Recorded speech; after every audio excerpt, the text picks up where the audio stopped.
কি হয়েছে? আসছি, দাঁড়া। কই দেখি দেখি। বাবা, এ তো অনেক জ্বর, 102 জ্বর। এই গা তো খুব গরম হয়ে গেছে। দাঁড়া, তোকে ঠান্ডা খেতে হবে। ঠান্ডা খেতে হবে, ডাক্তারও বলেছে। তাহলে কি ওই আমাদের ঘরে আইসক্রিমটা আছে ওটা এই না না না না না, আইসক্রিম খায় না ঠান্ডাতে। না না খাই না, জলে আইসক্রিম কেউ খায় না বোকা।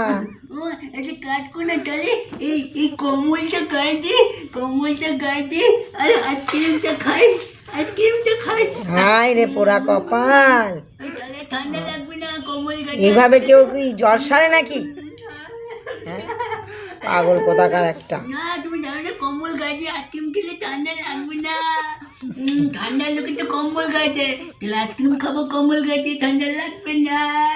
পাগল কোথাকার একটা।